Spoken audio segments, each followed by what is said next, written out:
Never meant to stay up so late watching streams, but something kept me glued to my screen at night. It was a Friday, the perfect end to a long week. I had a couple of drinks and I decided to catch up on my favorite Twitch channel, a spooky gaming streamer named Ethan. His streams often showcased horror games, complete with eerie atmospheres and jump scares that left me laughing and screaming at the same time. But that night, things took an unexpected turn. Ethan was playing an obscure indie horror game called Whispers in the Dark.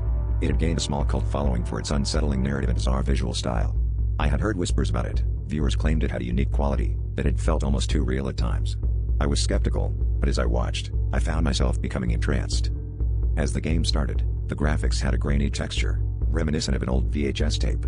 The protagonist, a nameless character, found themselves alone in a decaying house with nothing but a flashlight. It wasn't long before Ethan began to joke about the game's uncanny atmosphere, the way the shadows twisted unnaturally and the whimpering sounds that echoed through the lonely quarters. I laughed along with him but couldn't shake off an odd feeling. As the game progressed, I started to notice something was off.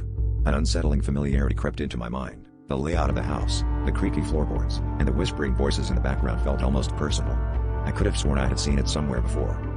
Ethan's reactions were entertaining at first, but soon they began to change. His laughter faded into nervous chuckles. Occasionally, a flicker would cross his face as if he were experiencing something just out of reach. I couldn't help but lean in closer to the screen, caught between anxiety and anticipation. "What was that?" he muttered, peering into the darkness of the game. A strange sound reverberated through my speakers, a whisper that was not part of the game. I glanced around my dimly lit room, feeling a chill I could not explain. When I turned back, Ethan was staring wide-eyed at the screen. "Did you guys hear that?" he asked, breaking character for the first time.